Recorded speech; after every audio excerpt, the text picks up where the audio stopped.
Allah ẹkún ò ṣe kó má lọ́dọ̀ mi àmín àgbéga mà ní kó jẹ́ tèmi Olúwa àgbéga mà ní kó jẹ́ tèmi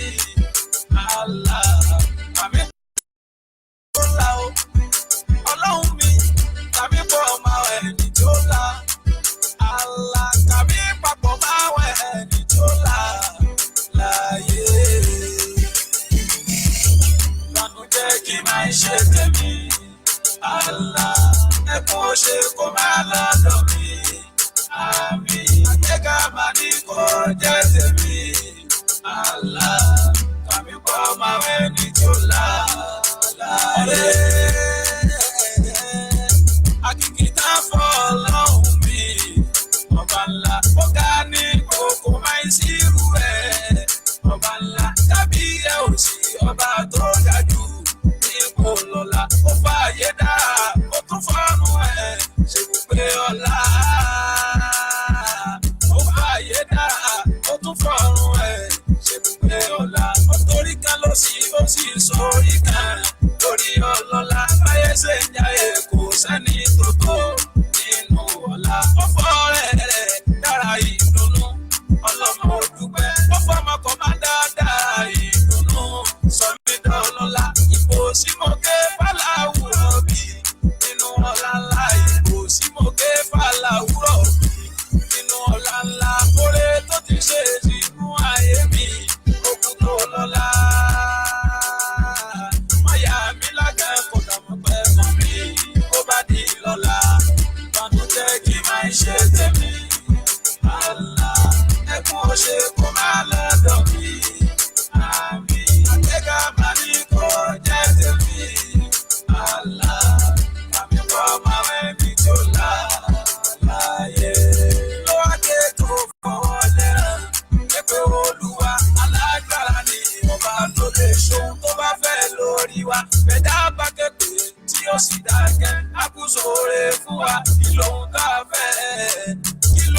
a fẹ́ tá wá dá orí lọ́dọ̀ Ọlọ́run wa ṣàgbéjẹ́ máa wọ̀ máa hùwà ìbàjẹ́ torí pọ̀ rí wa gbogbo ń tẹ́dá bá ṣe òun ni ó jábọ̀ Olúwa wa kákú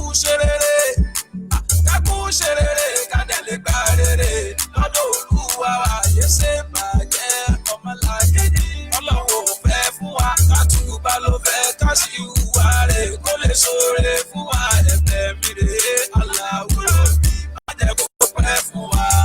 ìbànújẹ́ kí máa ṣe tèmi Allah ẹkún ó ṣe kó máa lọ́dọ̀ mi àmín àgbéga máa ní kó jẹ́ tèmi Allah kàmí kọ́ máa ẹni tó là láyé. Gbogbo tí a fẹ́ Ọlọ́run jọ̀wọ́ tó bá wa fẹ́ èyí tó ti ṣe à ń bẹ̀bẹ̀ ní afẹ́sàfẹ́fẹ́ ìbànújẹ́ ẹkún ò ṣe èmi ò fẹ́ yọrí mi sókè kókó mi yọ kìtẹ́ ní táyé ń fẹ́ káyé má ṣe mí ká má rí mi mú kí n dàdúfẹ́. Olúwa kọ́lá wọlé kí gbogbo wọlé òun ni mo fẹ́ wàhálà ní tẹ́dá bá lè ṣe ìṣòro ọ̀fẹ́ tẹpá má ṣe tóore bá wọlé àjòhùn tó bá fẹ́ kò sórun mọ́ ìgbìyànjú lọ́kàn wá débi tí ó fẹ́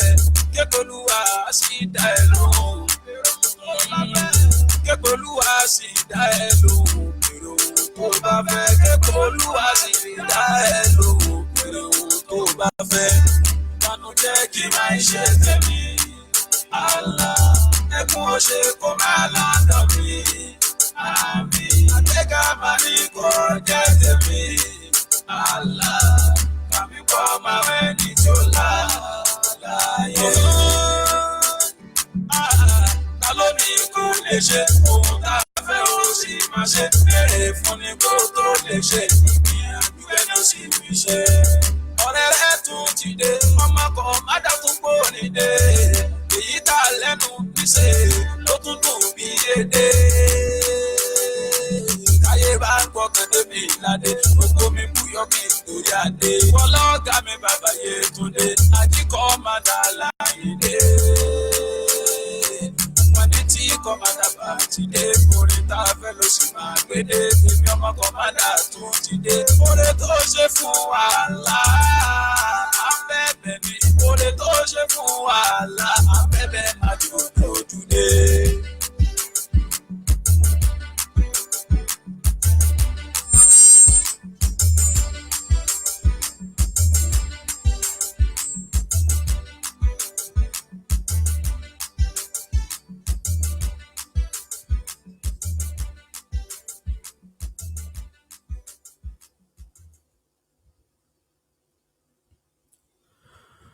أعوذ بالله من الشيطان الرجيم بسم الله الرحمن الرحيم إن الحمد لله الذي قال في محكم تنزيل ادعوا إلى سبيل ربك بالحكمة والموعظة الحسنة وجادلهم بالتي هي أحسن إن ربك هو أعلم بمن ضل عن سبيله وهو أعلم بالمهتدين اللهم صل وسلم وبارك على سيدنا محمد وعلى آل سيدنا محمد كما صليت على سيدنا إبراهيم وعلى آل سيدنا إبراهيم إنك حميد مجيد وبارك على سيدنا محمد وعلى آل سيدنا محمد كما باركت ورحمت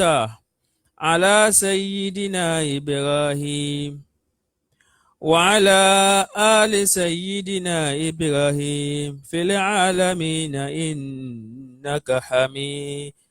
Majid. Adọ́pẹ́ fún Ọlọ́run, atọrọ ìkẹ́, atọrọ ìgẹ̀ fún aláìlọ́run Ànábì wa Muhammad. Ìkẹ́ Ọlọ́run, ọtí ọlá Ọlọ́run àti oore tí èèyàn máa jẹ tí kìí tán kó lọ bá aláìlọ́run Ànábì wa Muhammad. Ànábì wo ni? Ànábì tí Ọlọ́run ọba lékè ọlá tó ràn wá sáyé láti wá fi ṣìgàrí tírà èmi àti ẹ. Bí ìbáṣọlá ànábì ni èmi àti ẹ àbá ti wà nínú ẹni àánú. Bí kì í bá ṣe Ànábì wa Muhammad sallallahu alayhi wa sallam, èmi àti ẹ àbá ti ṣẹ́kù nínú ẹni tí ó máa bọgi tí ó máa bọ̀pẹ̀ àbí nínú àwọn tí ó máa pàtẹ́wọ́. Ìkẹ́ Ọlọ́run àti ọlá Ọlọ́run àti ire àjẹǹjẹtán náà kó lọ bá Ànábì wa Muhammad. Ìkẹ́ yìí kó má wà mọ́ lórí ànábì nìkan, kó máa bẹ lórí àwọn aráalé ẹ̀ àtàwọn sọ̀hábà àti gbogbo àwọn tábìrín àti gbogbo àwọn tábìrín àti gbogbo àwọn tí wọ́n wá gbẹ́sẹ̀ lórí ibi tí Ànábì wa Muhammad tí wọ́n gbẹ́sẹ̀ lé lónìí. Àwọn tó ti lọ nu ọmọṣàkẹ́ wọn ní kẹtàlíkìyàmà, àwọn tí wọ́n ṣì ń bẹ láyé tí wọ́n jẹ́ àwọn khulafáwọn àwọn tàná, ọlọ́mọṣà jẹ́ kí wọ́n pẹ́ láyé, ọlọ́mọṣà kẹ́ wọn ní kẹtàyé, la ilaha illallah Muhammadu Rasulullah. Àwa tara tí wọ́n, àwọn tí Ọlọ́run fi ṣe sábàbí wa pé kí a ní bíbí, àti àwọn tí Ọlọ́run tún fi ṣe sábàbí wa pé kí a ní títọ́. Èèyàn lè ní bíbí ńgbà míì kó má ní títọ́, èèyàn sì lè ní títọ́ ńgbà míì kó má ní bíbí. Ṣùgbọ́n Ọlọ́run bá kádàrá nínú ọlá ńlá ẹ̀, ó ní ká wà ní bíbí ká tún ní títọ́. Bẹ̀rẹ̀ látọrí Maulana Sheikh Dr. Uthman Abdulsalam Akanbi Malayi Athaqafi olówó orí mi adamallahu hayatahu. Ó fi dórí Maulana Sheikh Alhaj Muqaddam Sa'id Ayinde Ọmọ́tọ́lá Suleiman adamallahu hayatahu. Ó fi dórí Maulana Sheikh Ad-Doktor Abdulkadir Salman baba wa Ṣọlágbẹrú Mudiru Daru Kitabi wa Sunna adamallahu hayatahu. Ó fi dórí Al-Khalifa Muhammad Ọlátúnjí Àkànjí adamallahu hayatahu. Ó wá fi kárí gbogbo àwọn àlùfáà eléyìí tí Ọlọ́run bá kádàrá wípé kí á tẹ́tírà sí wọn níwájú kí wọ́n fi ìmọ̀ mímọ̀ Al-Qur'an kí wọ́n fi mọ̀ wá gbogbo oníran àwọn ẹbí ọlọ́màṣà ṣe dáadáa fún wọn. Àbáwọn tí ó já sí wípé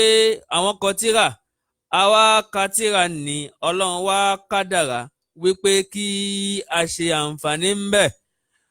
gbogbo oníran tiwọn náà ọlọ́màṣà ṣe dáadáa fún wọn. Àbáwọn tí wọ́n jẹ́ oníwàásí tá a gbọ́ wàásí wọn lẹ́yìn tá a wá gbọ́ wàásí wọn tán a wá ṣe àǹfààní ń bẹ gbogbo oníranran tiwọn náà ọlọ́màṣà ṣe dáadáa fún wọn. Àbáwọn tó já sí wípé àwọn pè wá wọ́n fún wa nímọ̀ràn wọ́n fún wa ní advice pé bó o ti rìn yìí o ti tún máa rìn báyìí o ṣe tún rìn báyìí máa rìn báyìí ni ó ṣe rìn.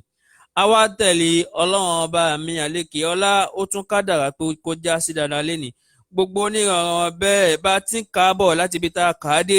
ọlọ́màṣà ṣe dáadáa fún wọn. Èyí tó wá ti lọ tó ti bọ́ sálì kìyàmà nínú wọn ọlọ́màṣà kí wọn kẹtàlì kìyàmà. Àwọn tí wọ́n wá kù láyé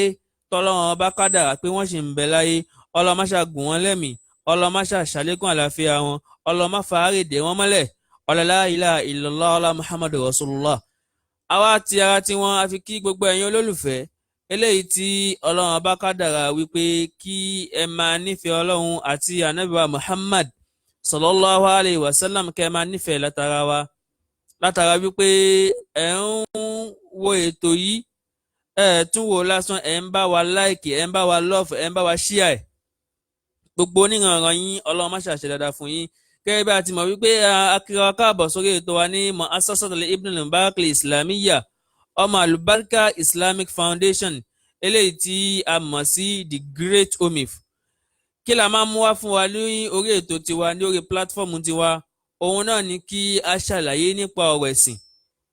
Àwọn òyìnbó ebú ń bí a kì í pọ̀fọ̀ ń bí a sì kì í fúnyàn lésì. Lẹ́yìn wípé ká sọ wípé Ọlọ́run sọ Ànábì Muhammad sallallahu alayhi wa sallam ó sọ. Eléyìí la fi gbé ètò eléyìí kalẹ̀. Gbogbo ẹ̀yin tí ẹ wá ń kún wa lọ́wọ́ tí ẹ nánú àsìkò yín àti tẹ́ ń náwó yín tẹ́ fi ń ra mẹ́gì tẹ́ fi ń wò wá gbogbo níranran yín bẹ́ẹ̀ ọlọ́màṣà ṣe dáadáa fún yín ọlọ́màṣà san yín lẹ́san la ilaha illallah ọlá Muhammadu Rasulullah. Naam, síwájú ká tó máa wọnú ètò gbogbo ẹ̀yin olólùfẹ́ wa tẹ́ ti wà pẹ̀lú wa lórí ìlà bẹ̀rẹ̀ látòrí Àjíà Ọpẹ́yẹmí Ọ̀jẹ́nẹ́yẹn ọlọ́màṣà bá wa kí yín ó fi dórí brọ́dà wa Saheed Muhammad Mustapha ọlọ́màṣà bá wa kí yín ó fi dórí Alhaja wa Suleiman Nafisa Olúwaṣeun Adéníyì ọlọ́màṣà bá wa kí yín ó fi dórí àlùfáà wa Hassan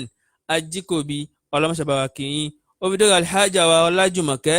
Ganiyat Momsdo ọlọ́màṣà bá wa kí yín ó fi dórí Àjíà wa Sinyabade Latifa Oríyọmí ọlọ́màṣà bá wa kí yín ó fi dórí sísítà wa Olójòkú Dámilọ́lá ọlọ́màṣà bá wa kí yín ó fi dórí àwọn àlùfáà wa àgbà Maulana Sheikh Juma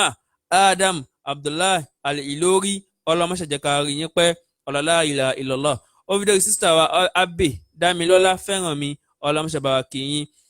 ó fi dórí sísítà wa Àánúolúwapọ̀ Ọlátóyọ̀sí ọlọ́màṣà bá wa kí yín ó fi dórí àwọn àlùfáà wa àgbà Maulana Sheikh Abdul-Jalal Akadi ọlọ́màṣà bá wa kí yín la ilaha illallah ọlá Muhammadu Rasulullah la hawla wala quwwata illa billah. Láì ní fi àkókò ṣòfò tọ́pìkì tí à ń bá bọ̀ òun náà ni a ṣì wà lórí ẹ̀ tí à ń bá lọ inshallah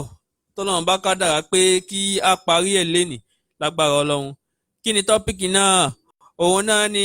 ohun táwọn Lárúbáwá ń pè ní an-nifaq wa khuturatuhu tí a máa túmọ̀ rẹ̀ ní èdè Gẹ̀ẹ́sì wípé hypocrisy and its criticality tí a pè ní tí eléyìí ó máa jẹ́ episode 3. dáa máa túmọ̀ ẹ ní Yorùbá wípé kí ni nǹkan tí ń jẹ́ ìjẹ́pòkì àti ewu tí ń bẹ ń bẹ àti ìjìyà tí ń bẹ ń bẹ àti ohun tí ó máa kẹ́yìn ẹni tí ń ṣe hypocrisy. Àwa ti ṣàlàyé ọ̀pọ̀ janturu fún wa ń bẹ́ẹ̀. Eléyìí ni ó máa jẹ́ episode 3. Inshallah àwa tí a bá ṣẹ̀ṣẹ̀ ń darapọ̀ mọ́ wa ní ìgbà àkọ́kọ́ ẹ jẹ́ ká lọ sórí platform tá a wà yìí Ọmọ Àlùbáríkà Islamic Foundation a máa rí ń bẹ̀. Àbí tá a bá dórí platform wa ní YouTube channel wa The Great Omif a bá ń bẹ̀. Gbogbo àwọn tá a ti ṣe sẹ́lẹ̀ ká bá lè darapọ̀ mọ́ wa lórí tá a dé yìí. Níbo ni ìta wa bá tọ́pìkì wa dé? Òun náà ní kíni min amthilati nifaqil amaliyyi. Ihun tí nínú àpèjúwe ìmáṣepọ̀ kí tiṣẹ́. Gẹ́gẹ́ bá ti mọ̀ wípé a ti ṣàlàyé ìṣepọ̀ kí ti àdìọ́kàn tá a ṣàlàyé fún wa ní pé ìhun ni ló fi ń burú jáì. A lè kàfàrà ẹni tí bá ń ṣe nífàkù ti àdìọ́kàn tí bá ń ṣe pòkì àdìọ́kàn tí wọ́n wa minan nasi man yaqulu amanna billahi wa bil yawmil akhir wa ma hum bimu'minin. Ìbẹ̀nú èèyàn tó já sí wípé wọ́n máa sọ wípé àwa gbọ́ lọ́wọ́ bá gbọ́ agba ànábì Muhammadu gbọ́ ṣùgbọ́n wọn ò gbàgbọ́, irọ́ ni wọ́n ń pa. Irú nífàkù ní irú munafiki irú ṣe iṣẹ́ òun bẹ́ẹ̀ là ń pè ní nífàkul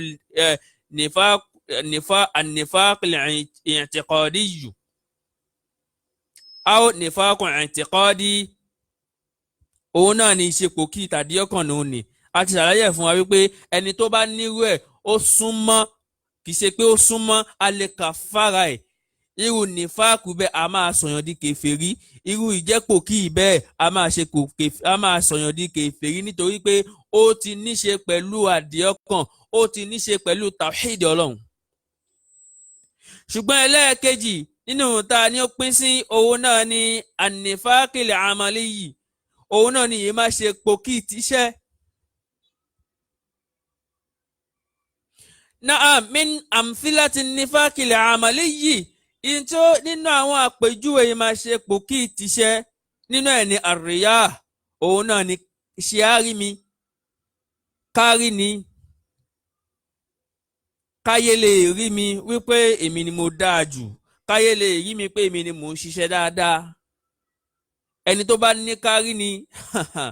ó ń bẹ nínú tí ó dàṣẹ nù tí ò ní já gbaládá ń bẹ̀.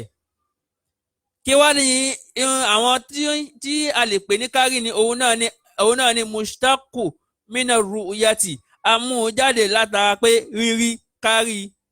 Wa asluhu talabul manzilati fi qulubil khalqi bí ìrọ̀ ìhì.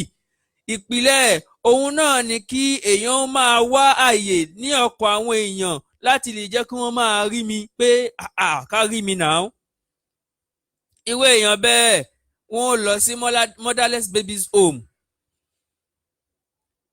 Tó bá débẹ̀ àníyàn tó bá lọ kọ́ ni wípé kí òun fún wọn lóúnjẹ, àníyàn wípé káwọn ayé lè rí ni wípé ṣe rí lágbájá ní láǹkà dédé ẹ̀. Wàláhì èèyàn dáadáa ni. Ihun tí ó fẹ́ kí àwọn ayé kó rí látọ̀dọ̀ tòun nìyẹn. Akẹ́ àwọn àlùfáà wa aṣíwájú wa dáadáa, àlùfáà wa Ajíkòbí Ọláìtàn, ọlọ́mọṣẹ̀jẹ̀ ká rí yín pẹ́. Akínsà wa Arix Pretty, ọlọ́mọṣẹ̀jẹ̀ ká rí yín pẹ́. Naam wa asluhu talabul manzilati fi qulubil khalqi bihi ra'ihi. Ìpìlẹ̀ ni wípé kí wọ́n lè rí wípé lágbájá èèyàn dáadáa ni. Wa minhu ishtuqqa arriyahu lilhajati allati yakunu alayha hadha lifa'ilu ala hadha nahwi. Lápèjúwe tó bá fún ọmọ níbọ̀ ẹ̀ lóúnjẹ pé ó yá láì tán gbóúnjẹ yìí. Tí ìyá ọmọ yìí bá dé tí ó bá rí wípé ìyá ò tiẹ̀ sọ wípé ìyá alágbájá ẹ̀ máa ṣe ẹ fún ọmọ lóúnjẹ, yóò máa lọ bá ìyá ọmọ tó yóò ra nǹkan fún pé ìyá alágbájá ẹ rí wípé ọmọ yín yó ni, ṣé yóò lóòótọ́ ni ó ti yó, kódà oúnjẹ tí mo fún jẹ kì í ṣe oúnjẹ kékeré o, kódà McDonald's ni mo rà fún, kódà KFC ni tó dẹ̀ jẹ́ dáadáa tó dẹ̀ láìkí ẹ̀ ó wà òkè gan. Látara wípé ó ṣe ìkànnì kí ìyá ọmọ ní kó lè dúpẹ́ fún, yóò tún wá dìlé ọmọ yìí kó lè yín jẹ kó lè jẹ díẹ̀díẹ̀ kí àní lè bá ń bẹ pé atálẹ́fọ́n jẹ fún ẹ kó ní ìyá alágbájá ni pé ìyá alágbájá yìí máa ṣe àníyàn tó fi ṣe dáadáa nìyẹn kì í ṣe àníyàn wípé torí tọlọ́hun tànàbì ẹni tó bá ṣe bẹ́ẹ̀ ó ti ṣe ìṣepò kí ìtìṣẹ́ ó ti kó síbẹ̀ àbí mo máa ń tẹni mọ́lẹ̀ dáadáa gbogbo àwọn tá a bá sọ pé à ń dolé lápèjúwe wọ́n ní wọ́n ń gba fundraising fún mọ́sálásí lápèjúwe àbí ilé kéwú àbí ibi ẹ̀kọ́ kan tí ó máa ṣe àǹfààní tó jẹ́ tọlọ́hun wọ́n wá pé ìwọ náà pé tọ́ ẹ wá dá sí tọlọ́hun aláàjì yìí àníyàn tó fi ṣe kì í ṣe àníyàn torí wọ́n ní ẹni tó bá wọ́n ní mo rí fundraising kan láìpẹ́ yìí wọ́n kọ síbẹ̀ nínú pósítà yẹn pé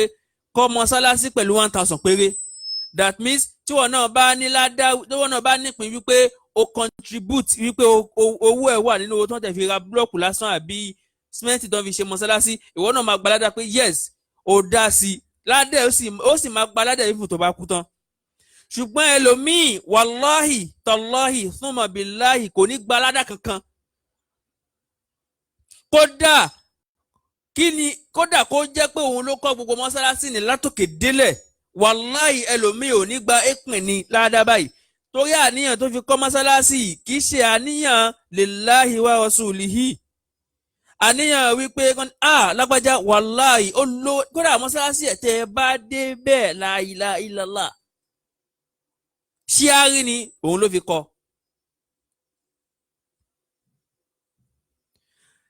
haqiqatuhu lugatan yani haqiqatu riyahu lugatan òun náà ní kíni an yuriya ghayrahu khilafa ma huwa alayhi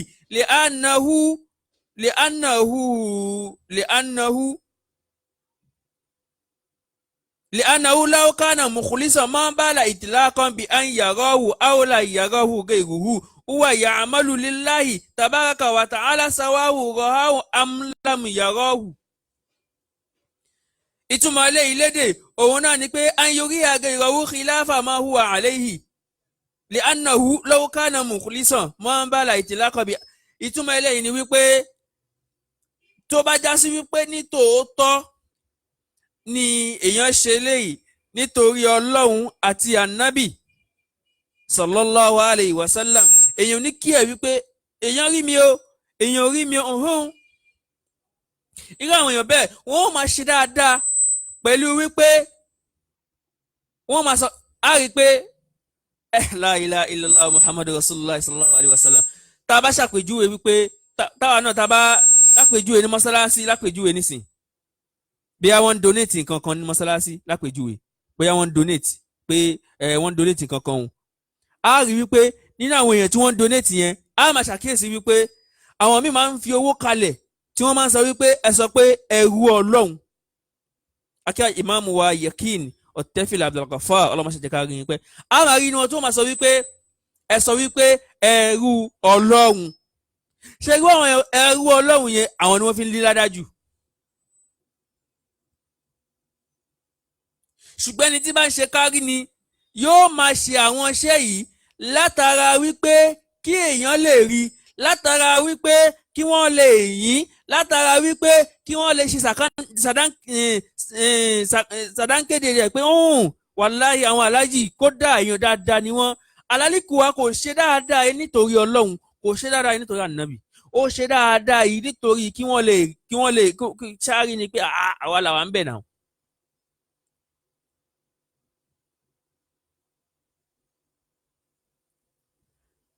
Naam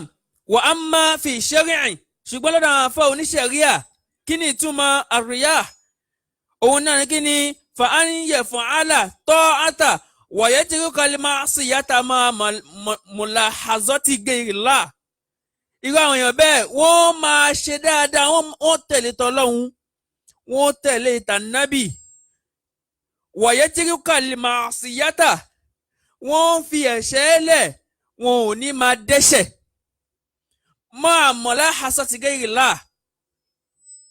ṣùgbọ́n gbogbo nǹkan tó ń ṣe yìí wọn ò ṣe nítorí tọlọ́hun ìtumọ̀ ẹ̀ nìyẹn aza huwa riyahu an yaf'ala ta'ata aw tatruka al-ma'siyata ma'a malahati ghayri Allahi ta'ala aw an takhabira bi ta'ati na'am.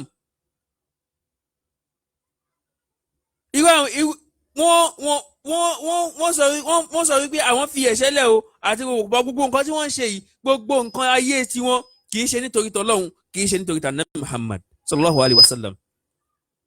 Na'am, ani ibn Umar radiyallahu anhu anna an-nasa qalu lahu alfawa àgbà ibn Umar ọlọ́mọṣẹ́bà ayánú sí anna an-nasa dájúdájú àwọn ènìyàn qalu lahu wọ́n máa sọ wípé inna nadkhulu ala salati nana àwa máa wọ àwọn ọba wa a máa wọlé tọ̀ wọ́n fanaqulu lahum bi khilafi ma natakallamu bihi iza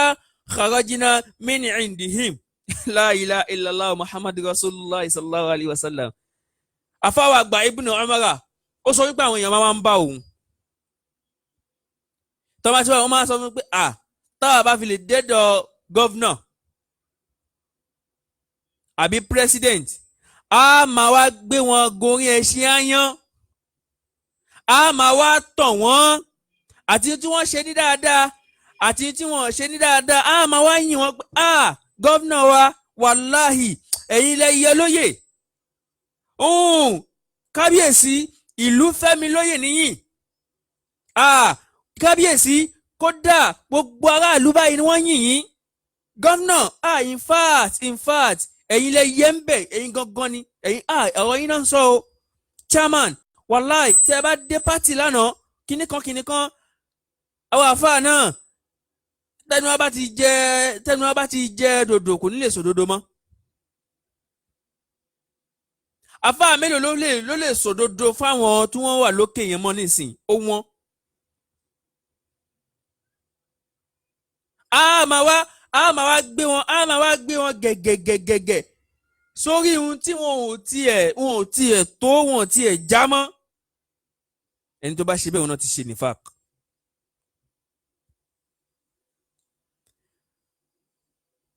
àfọwọ́gbà Ibn Umar ó wá sọ pé àwọn èèyàn wá bọ̀ wọn pé táwọn bá ti dọ́dọ̀ àwọn ọba wọn ọ̀tọ̀ ní nǹkan táwọn sọ lójú wọn ọ̀tọ̀ ní nǹkan táwọn sọ lẹ́yìn wọn.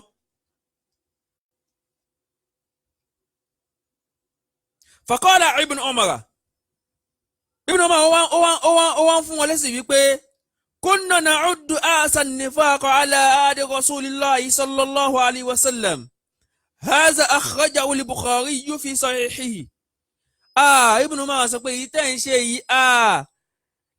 nífàkù máa ní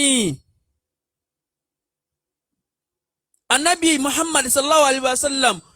nífàkù kúkọ tẹ́ ń ṣe yìí nífàkù ló pè fún wa yaani nífàkù amali ìmáṣepọ̀ kí iṣẹ́ ni ẹni tí bá ń tọ̀yàn tí bá ń tàn tí ń parọ́ fún èèyàn bú tó mọ̀ pé èèyàn bú lélẹ́yìí ó wá ń yìn wípé èèyàn dáadáa ni ẹnìkan tó wà níjọba tó mọ̀ pé kò ṣe dáadáa òun yìn látara wípé kó lè rí eléyàn dáadáa látara wípé òun ń wo nǹkan kan lọ́dọ̀ ẹ̀ wípé yóò ṣe é fún ọ.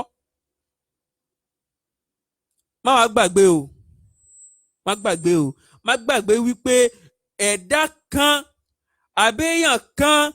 àbíṣẹ̀dá ọlọ́run kan kò lè fún ọ ní nǹkan tọ́lọ́run ò bá fún ẹ.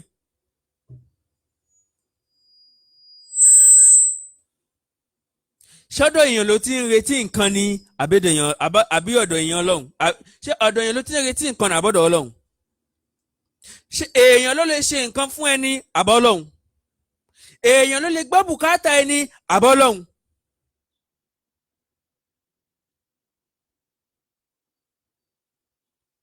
ká má ṣètòrí ohun tá a fẹ́ jẹ láyé ká má fi bọ̀run wa jẹ́ o ohun tá a fẹ́ jẹ láyé ká má fi bọ̀run wa jẹ́ torí pé kí ni ẹ̀dá kan ẹ̀dá kan kò lè fún ẹ̀dá ní nǹkan tọ́nà wọn bá fún. irú àwọn èèyàn báyìí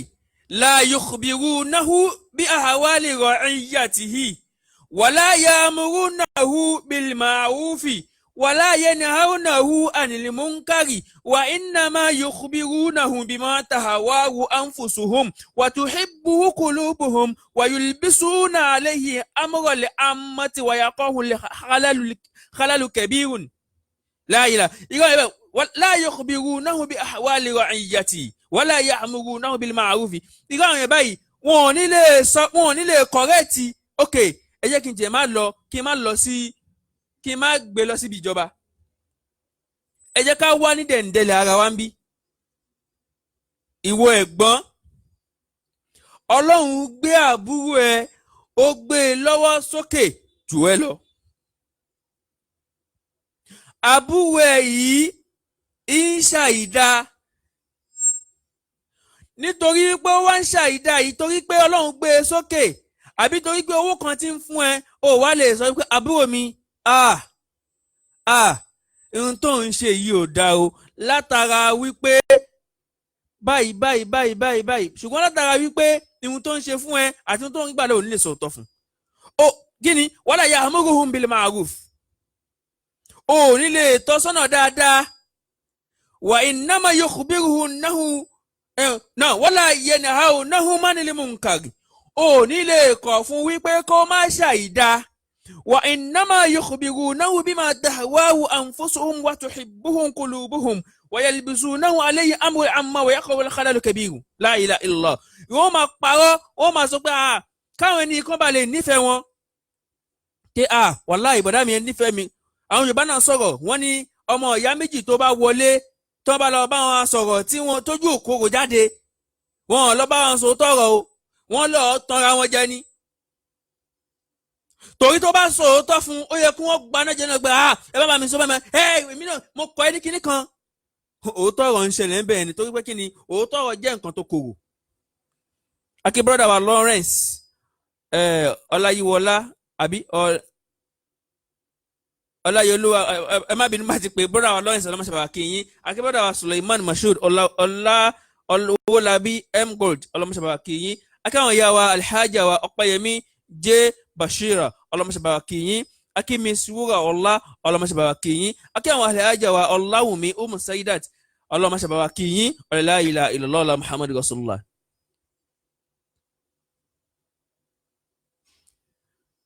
irú àwọn èèyàn báyìí tí wọ́n bá rẹni tí ń ṣàìdá bí wọ́n fẹ́ nǹkan lọ́dọ̀ ẹ̀ wọn ò ní lè máa sọ fún wípé lágbájá ní tó ṣe yóò dé látara pé wọ́n ń wá nǹkan kan lọ́dọ̀ ẹ̀ látara wípé káwọn ẹni ilé wọn kan lè nífẹ̀ẹ́ wọn wípé lágbájá ààyò mi ni lágbájá ìfẹ́ mi ni lágbájá kí ni ìwọ èèyàn ẹni tí bá ń sọ òótọ́ fún ẹ yẹn gbà wípé òun ló nífẹ̀ẹ́ ṣùgbọ́n ẹni tí kan yìn ẹ́ tí ò tiẹ̀ rí ó dá ṣàìdí ẹ rí wípé o ṣe mistake irú ẹni bẹ́ẹ̀ sá fún tí irú ẹni bẹ́ẹ̀ kò ṣe kí ni kò nífẹ̀ẹ́ rárá anabi rawal imam Ahmad afáwà àgbà imam Ahmad an ibn Labidi qala rasulullah sallallahu alayhi wa sallam inna akhwafa ma akhafu alaykum ash-shirku al-asghar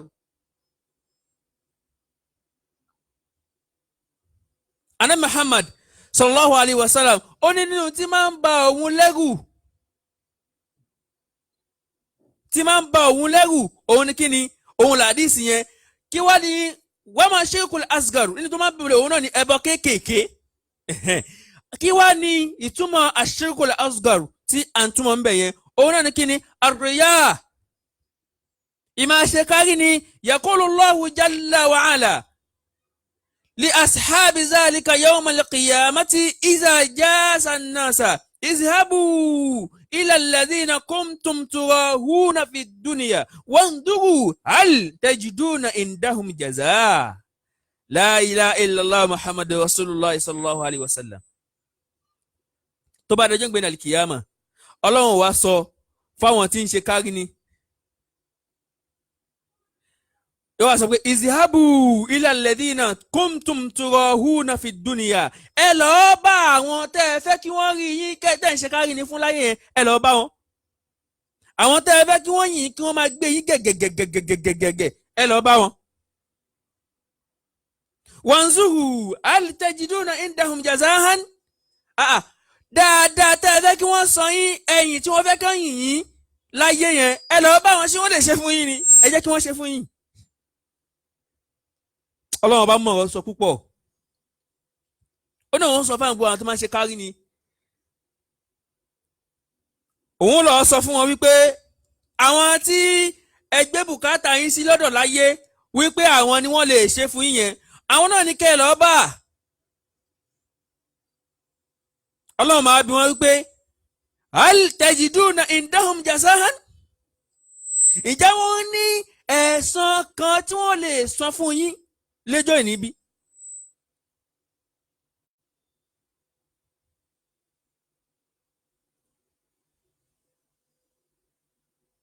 ǹjẹ́ wọ́n lè san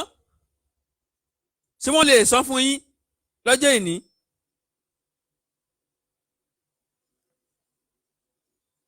ṣé wọ́n lè san.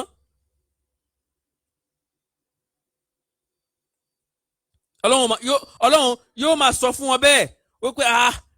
ẹ lọ bá wọn ẹ lọ bá wọn. La ilaha illallah muhammadu rasulullah sallallahu alayhi wa sallam yakuru Allahu jalla wa ala ọlọ́run ọba àlekì ọlá yóò máa sọ báyìí fún ẹ pé izhabu ẹ lọ bá wọn ila alladhina kuntum turahunahum bi a'malikum fi dunya fatlubu ajrakum minhum la ilaha illallah muhammadu rasulullah sallallahu alayhi wa sallam ọlọ́run ó lọ bá gbogbo àwọn tí máa ń ṣe kárí ni ọlọ́run ó sọ fún wọn lọ́jọ́ ìgbéǹde kìyàmọ̀ yóò lọ sọ fún wọn wípé ẹ lọ bá gbogbo àwọn tí wọ́n fẹ́ kí wọ́n rí yín yẹn gbogbo àwọn tẹ́ ń ṣe kárí ni fún láyé ẹ lọ bá wọn gbogbo àwọn tẹ́ ń ṣe pé kọ́ rí pé èmi nìkan ẹ lọ bá wọn tẹ́ bá ti wá lọ bá wọn gbogbo àwọn tẹ́ ń ṣe kárí ni láyé ọlọ́run máa sọ báyìí fún o ọlọ́run máa sọ fún wọn wípé ẹ lọ bá wọn ilal ladina kuntum turahunahum bi a'malikum fid dunya àwọn tí ẹ ń ṣe kárí ni fún láyé ẹ lọ bá wọn fatlubu ajrakum minhum ẹ lọ́ọ́ béèrè ẹ̀san dáadáa yín ẹ lọ́ọ́ béèrè lọ́wọ́ wọn. ọlọ́run máa darí àwọn tí máa ń ṣe ní tó bá ń ṣe rìyà tó máa ń ṣe kárí ni láyé ọlọ́run dojúkọ wọn yóò máa sọ fún wọn wípé gbogbo àwọn tẹ́ ẹ ṣe kárí ni sí yẹn ẹ lọ́ọ́ bá wọn tẹ́ bá ti wà á lọ́ọ́ bá wọn fatlubu ajrakum minhum ẹ lọ́ọ́ béèrè iṣẹ́ dáadáa tẹ́ ẹ ti ṣe iṣẹ́ dáadáa yín ẹ̀san ẹ lọ́ọ́ béèrè lọ́wọ́ wọn.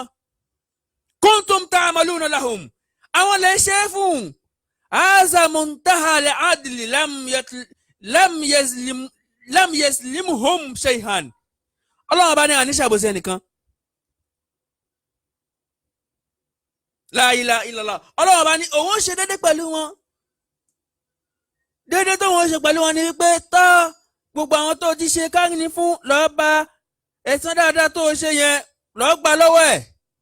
òun kọ́ lòun ó ṣe kí ni òun kọ́ lòun ó ṣẹ̀san dáadáa fún wọn ẹ lọ́ọ́ gbẹ̀san dáadáa yín lọ́wọ́ àwọn tí ẹ ṣe kí ni lọ́wọ́ àwọn tẹ́ ẹ ti ṣe kárí ni fún. nítorí pé kí ni Allahu tabaraka wa ta'ala ọlọ́run ọba àlékiọlá yu'amila an-nasa ala qadri niyyatihi yóò máa san gbogbo èèyàn lẹ́san lórí àníyàn tó bá fi ṣiṣẹ́.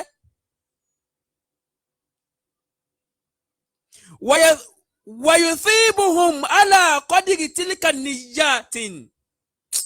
الله أكبر الله أكبر yóò sì máa ṣe kí ni yóò máa wọn iṣẹ́ lórí àníyàn tá a bá fi ṣe ni. la ilaha illallah muhammadu rasulullah sallallahu alayhi wa sallam la ilaha illallah ọlọ́run máa ṣe kí ni yóò máa san kálukú lẹ́san yóò sì máa wọn kálukú iṣẹ́ kálukú pẹ̀lú àníyàn tó bá fi ṣe. ẹ dákun eléyìí ó dọ́wọ́ wa o kò fẹ́ sẹ́ni tí ò kó sírú eléyìí lénìí ta ni ṣe kárí ni ẹ dákun ẹja dẹ̀yìn bẹ́ẹ̀. فإذا كانوا محسنين أتاهم الله تبارك وتعالى إحسانا وما يحبون وإذا أساءوا عدل فيهم ولم يسلمهم تبارك وتعالى ẹni tó bá ṣe déédéé lórí gbogbo nǹkan tó bá ṣe nítorí ọlọ́run lillahi wa rasulihi ọlọ́run bó sì san ẹlẹ́san nítorí pé kí ni ọlọ́run bá ò ní ṣàbòsí ẹnìkan tó bá dọjọ́ gbẹ̀dẹ̀ kìyàmà. akáwọn àlùfáà wa Akínyẹlé Rasheed ọlọ́mọṣẹ́ jẹ́ ká rí yín pẹ́ akínsísítà wa Zuzu ọlọ́mọṣẹ́ jẹ́ ká rí yín pẹ́ akáwọn alhaja wa Nafisa Ọláyẹmísí Ìyániwúrà ọlọ́mọṣẹ́ bá kíyún ẹ dákun tó rọlọ́n bẹ́ẹ̀ tí ń wọlé ẹ dákun ẹ bá wa ṣí ètò yìí ẹ dákun kó bá fi lè dáyé ibi tí ò dé ẹ bá wa láìkì ẹ bá wa lọ́ọ̀fù ẹ bá wa ṣíà rẹ̀ ẹ bá wa invite torí ẹni tí ò sí kóun náà lè jàǹfààní ń bẹ̀ ládàá bẹ́ẹ̀ ọlọ́mọ fi dùn ẹnì kọ̀ọ̀kan wa náà la ilaha illallah Muhammadu rasulullah la hawla wala quwwata illa billah. An Ammari bun Yasirin afawa Ammari ọmọ Yasir radiyallahu anhu ọlọ́mọ ṣe bá wa yọ́nú sí anna rasulallahi sallallahu alayhi wa sallam qala man kana lahu wajhani fi dunya kana lahu yawma al-qiyamati lisanani min nar. Ana Muhammad sallallahu alayhi wa sallam ó sọ wípé ẹni tó bá lójú méjì ṣe kú ṣe yẹ gbogbo àwọn tí bá ń ṣe kú ṣe yẹ ṣe kú nínú ayé man kana lahu wajhani tó bá ní ojú méjì wọ́n ní ojú kan làdá ní ọ̀bẹ ojú kan làdá ní àdá tó bá ti lójú méjì ó ti ṣe kíni ó ti dọ̀bẹ ìwọ tó bá ti lójú méjì ó ti di kíni ó ti di mùnáfìkì ó ti ń ṣe kòkì ọ̀tọ̀ ní tó bá sọ fún tibí ọ̀tọ̀ ní tó bá sọ fún tọ̀hún ọ̀tọ̀ níbi tájọ́ máa sọ̀rọ̀ sí ọ̀tọ̀ níbi tóhun ó ti gbà jáde kébà ti wí definition nífàkù fún wa wípé àfiwé gẹ́gẹ́ bíi tunnel tó lójú méjì débi wípé ibi tó bá gbà wọlé báyìí ẹ kàn lè dúró pé ó fẹ́ dé wàláhì ó ti gba àbòmí jáde. Ànábì wa sọ wípé ẹnikẹ́ni tó bá lójú méjì láyé kana Allahu yawmal qiyamati lisanani minan nar ìwé ẹni bẹ́ẹ̀ yóò ṣe kíni ó ti lójú yóò ní ahọ́n méjì nínú náà. Wa sa hadithu akhrajahu al-Bukhari fil adab al-mufrad tábà dénú adab al-mufrad ààrẹ àdìsí yín bẹ́ẹ̀ wa sahihu al-shaykh fi sahihi wa fi sahih al-adab al-mufrad naam. Gbogbo ẹni tó bá ṣe kíni Ànábì ní gbogbo ẹni tó bá lójú méjì yóò ní ahọ́n méjì ní kíni yóò ní ahọ́n méjì ní inú náà. وعن جندب بن عبد الله بن سفيان رضي الله عنه قال رسول الله صلى الله عليه وسلم من سمع الله به ومن يراهي الله به.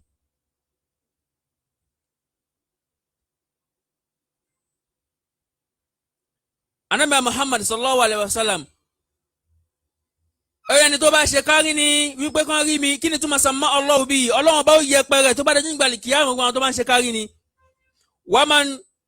ومعنى من راها الله به يعني من هزر للناس لعمل الصالح ليعظم عنده وليس هو كذلك. gbogbo ẹni tó bá ń ṣe azara linnas li amal tó gbogbo ṣe tó bá ṣe dára ó máa ń ṣí ẹ̀ fáwọn èèyàn pé ẹ wò ó ṣé táwa ń ṣe lélẹ́yìí. ẹ dákun gbogbo àwa tá a bá ń lọ sí ní ká má lọ sí motherless babies home ẹ dákun sì ní ká má ràn ọmọ aláìní lọ́wọ́ ṣùgbọ́n ẹ dákun àníyàn wo la fi ṣe ní ká má ṣoore akẹ́wàlẹ̀ ajáwa Jubril Abdulsalam ọlọ́mọṣẹ́jẹ́ ká rí yín pẹ́ ní ká má ṣoore ní ká má ràn aláìní lọ́wọ́ ní ká má lọ sí motherless babies home ní ká má ràn àwọn opó lọ́wọ́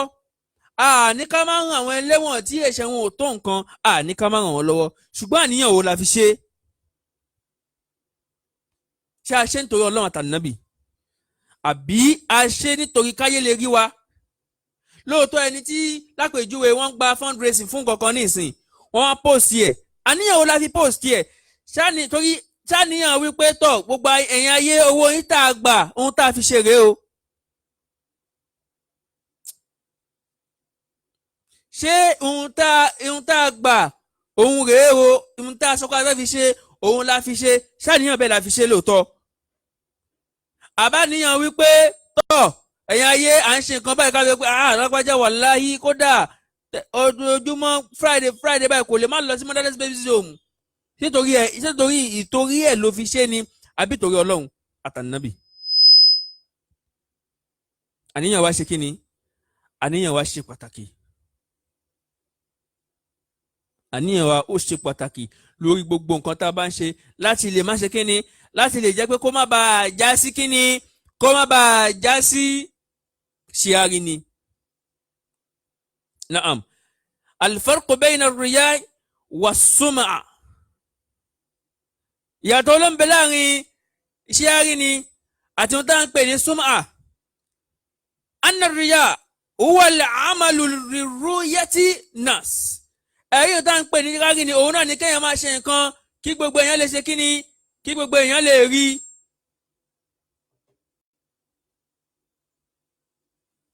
òun náà kéèyàn máa ṣe kí ni kéèyàn máa ṣe nǹkan kéèyàn gbọ́ kí àwọn èèyàn lè ṣe kí ni káwọn èèyàn lè rí pé lágbájá ló ń ṣe dáadáa yìí. wà súnmọ́ kí ni nǹkan tá ń pè ní súnmọ́ òun náà ní pè ní alẹ́ amalu òun náà ní iṣẹ́ kan lè ájílì ìsìmáàrin kí wọ́n bá lè gbọ́ wípé yanni kọ̀dìyà amalu ìnsàn lè yẹ símà ànàs bíhí wà ánìhù wàhùn láyà ràùnàhùn wàhùn fi ẹ̀kọ́tọ̀ọ̀rì متباعدة ولكنه يعمل لكي يسمع الناس به فهذا تسميع لا إله إلا الله. ìhun tá à ń pè ní òun náà ní kékeré kéèyàn máa ṣe nǹkan kan bá lè máa gbọ́ wípé tún gbọ́ tuntun ni àní lágbájá tó o bá rí adúrú èèyàn tó bọ́ 1000 people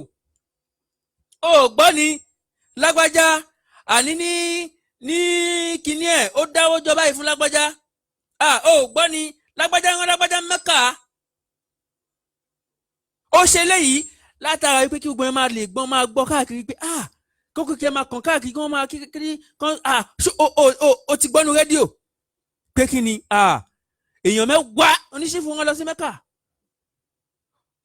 wọnú rédíò ni mo gbọ́nu rédíò kí ló gbọ́ ń bẹ̀ àwọn alájà wa tó o bá rádúró náà tó dá wá sí mọ́sálásí lẹ́ni ó dá wá sí lékéwú yóò ṣe kí ni ìtumọ̀ ìyàtọ̀ tí ń bẹ láàrin àríyá òun ni pé kí wọ́n rí mi wà súnmọ́ ìtumọ̀ ẹ̀ ni pé kí wọ́n máa gbọ́ mi káàkiri pé lágbájá tún leléyìí lágbájá tún leléyìí ìtumọ̀ ṣé a rí ni àti kí wọ́n máa gbọ́ mi òun ni eléyìí. ẹ dákun yàrá mùsùlùmí eléyìí ó dọ́wọ́ ẹ̀mí àti ẹ akí alhaja wa Ògúnṣẹ́ Rọ̀fíà ọlọ́mọṣẹ́ ká yín pẹ́ eléyìí dọ́wọ́ ẹ̀mí àti ẹ inshallah ibi tí a fi ètò yìí mọ tí a parí ẹ̀ sí òun lélẹ̀. ẹ dákun ìtorí kí ni wọ́n fi ń ṣiṣẹ́ dáadáa tó ń ṣe. àwọn èèyàn tó ń ràn lọ́wọ́ àníyàn kí ló fi ń ràn wọ́n lọ́wọ́. àwọn motherless babies home tó ń lọ àníyàn kí ló fi lọ. àwọn opó tó ń tọ́jú àníyàn kí ló fi tọ́jú wọn. àwọn ọmọ aláìní àwọn àfi igbá gba ọrẹ tó ń ṣàánú wọn àníyàn kí ló fi ṣe. àwọn oníbàárà tó ń ṣàánú àníyàn kí ló fi ṣe. bàbá àdínì tó jẹ nínú mọ́sálásí àníyàn kí ló fi jẹ. ṣé kìí ṣe pé òfin wáyì. rọ̀ísù ibì kan tó jẹ kí ló dé tó fi jẹ. ṣé torí pé òfin wá fame. àníyàn dọ́wọ́ wa o. gbogbo ibi tá a bá dì mú láyé gbogbo ohun tá a bá ṣe láyé ìwọ náà máa bira ẹ pé ìtorí kí ni mo fi ṣe kíní yìí. ṣé torí pé kí wọ́n bá lè rí mi ni. ṣé torí pé kí wọ́n bá lè ṣe nákàdédé wa ni. ṣé torí ẹ ni. àbí mo ṣe nítorí Ọlọ́run àtànábì. ẹ káwa náà kó máa rókì lọ́kàn wa ká sì máa bira wa bẹ́ẹ̀ wípé ǹjẹ́ ni mò ń ṣe é nítorí Ọlọ́run, ǹjẹ́ ni mò ń ṣe é nítorí ànábì, ǹjẹ́ ni mi máa ṣe é nítorí pé kí wọ́n bá lè máa yìn mí, nítorí kí wọ́n lè bá máa kí mi, ǹjẹ́ kí ṣe nítorí ẹ̀ ni mo ṣe ṣe. ẹ ká lọ mọ̀ wípé ìmáa ṣe ṣáárí ni ìhun tí máa ń baṣẹ́ èèyàn jẹ́ ni, nítorí pé kí ni tó bá dọjọ́ ń gbé dàlìkìyámà, tó bá dọjọ́ ń gbé dàlìkìyámà Ọlọ́run máa sọ gbogbo àwọn tí máa ń ṣe ṣáárí mi ní pé izhabu ila alladhina kuntum turahunahum bi a'malikum fi dunya fatlubu ajrakum minhu. gbogbo àwọn tí bá ń ṣe ṣáárí ni láyé tó bá dọjọ́ ń gbé dàlìkìyámà Ọlọ́run máa sọ fún wọn wípé tọ̀ lágbájá gbogbo àwọn tí òun sọ pé kó máa rí ẹ yẹn kó máa yẹ yẹn gbogbo iṣẹ́ dáadáa tó ṣe lọ́ọ́ bá kó gba ẹ̀san ẹ lọ́wọ́ ẹ̀ nítorí pé kí ni kuntum ta'maluna lahum dáadáa tó ṣe àwọn olóṣè fún kì í ṣe mí. ìtumọ̀ ẹ̀ ni wípé tó o bá ṣiṣẹ́ dáadáa kan nítorí pé kí wọ́n bá fi lè rí ẹ tó o bá dẹ̀ ti rí ẹ tí wọ́n ti yìn ẹ́ ládàá tó o fẹ́ gbà náà ló ti gbà yẹn ó ti parí síbẹ̀ má retí ládàá mi. a kí àwọn Alhaja wa Princess Ọmọbọ́láńlé Abídèmí ọlọ́mọṣàbáwá kìyìn tí wọ́n bá ti yìn ẹ́ àwọn ẹlòmíì tó bá jẹ́ ní Ọlọ́run tí wọ́n bá ṣe dáadáa fẹ́ẹ́ nìkan báyìí tí wọ́n bá fẹ́ dúpẹ́ báyìí ẹ dákun torí t'Ọlọ́run ẹ má dúpẹ́ ẹ dákun torí t'Ọlọ́run ẹ dákun torí t'Ọlọ́run kí ládàá wọn lọ́dọ̀ Ọlọ́run kó bá fi lè gara. ṣùgbọ́n tó yá sí pé tọ́wọ́n bá ti kí ẹ pa tọ́wọ́n bá ti yìn ẹ pa tọ́wọ́n bá ti dúpẹ́ lọ́wọ́ ẹ pa báyìí ò ní gbádùn. ó tún máa káwọn sí wọn ni pé wọn ò mọ́rẹ́ wọn ò ṣe gbá wọn ò ṣe kíní kan in kuntum fuqara la tujzikum wallahu li fuqara yajzikum. tí àwọn tá à ń ṣe dáadáa fún tí wọn ò bá mọ̀ lọ́wọ́ mọ̀ wípé Ọlọ́run bá tó dáwọn ẹni wọ́n mọ̀ fún ọ. ṣùgbọ́n tó bá ti ń retí pé wọn ò dúpẹ́ wọn ò kí mi wọn ò yìn mí wọn ò dúpẹ́ ládàá tí wọn náà fẹ́ gbà látara wípé ó ṣe dáadáa òun ló ti gbà yẹn. Jímọ̀ wa tá a kí lé ní Ọlọ́run má ṣe lákìmọ̀ fẹ́ni kankan wa. gbogbo iṣẹ́ dáadáa tá a bá ń ṣe Ọlọ́run má dàlù wá láyà Ọlọ́run má dàlù wá láyà. gbogbo àwa tí a dúró tì wá lórí ètò látàrí ìgbà tá a ti bẹ̀rẹ̀ tó tó di pé a tún mú wá sópin lé ní Ọlọ́run má ṣàṣe dáadáa fún wa. ẹ dákun bá a ti ń wò ẹ dákun ẹ jẹ́ ká máa ṣíà ẹ̀ bá a ti ń wò ẹ dákun ẹ jẹ́ ká máa ṣíà ẹ̀ kí ẹni tí yóò sin bí kóun náà lè jàǹfààní ń bẹ̀ káwa náà sì tún lè nípìn ládàá wípé lẹ́yìn ìgbà tá a gbọ́rọ̀ Ọlọ́run tán tá a tún wò ọ̀rọ̀ Ọlọ́run tán a tún máa tún gba ìpín àti ládàá látara wípé a ṣíà ẹ̀ fún àwọn ìyá wa tóun náà ti ṣe àǹfààní ń bẹ̀ ládàá bẹ́ẹ̀ Ọlọ́run má dàlù wá láyà. The Great Omif Ọlọ́run má jẹ́ ó bàjẹ́ Ọlọ́run má jẹ́ ó dàrú. gbogbo àkójọ báyìí tó tún wà báyìí irú eléyìí tí wọ́n tún gbé eléyìí kalẹ̀ Ọlọ́run má jẹ́ ó bàjẹ́ la ilaha illallah Ọlọ́run Muhammadu Rasulullah. Daru Kitabi wa Sunna Ọlọ́run má jẹ́ ó bàjẹ́. Daru Sa'ada Ọlọ́run má jẹ́ ó bàjẹ́. Muntada Sabirin Ọlọ́run má jẹ́ ó bàjẹ́. Jami'atul Hikma Ọlọ́run má jẹ́ ó bàjẹ́. Markaz gbogbo oníranran fúnra Markaz Ọlọ́run má jẹ́ ó bàjẹ́. ó wá fi ká gbogbo àyè bẹ́ẹ̀ tí wọ́n ti ń fọ́n ìmọ̀ Ọlọ́run bá ká Ọlọ́run má jẹ́ ó bàjẹ́ o Ọlọ́run má jẹ́ ó fẹ́ bàjẹ́.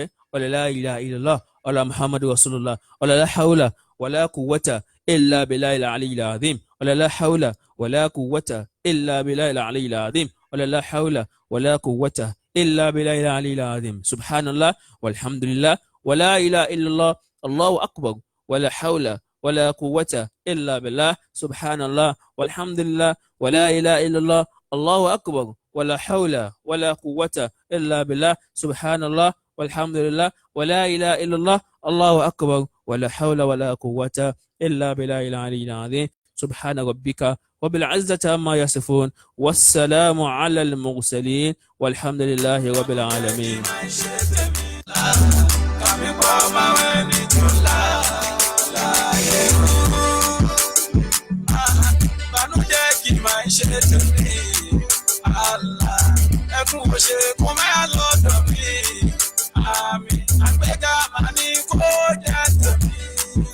Olúwa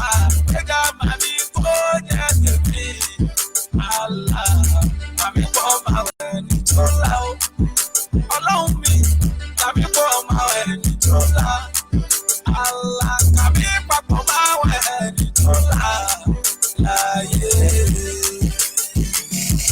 ìbànújẹ́ kí máa ṣe tèmi. Allah ẹ̀kún ṣe kó máa lọ́dọ̀ mi.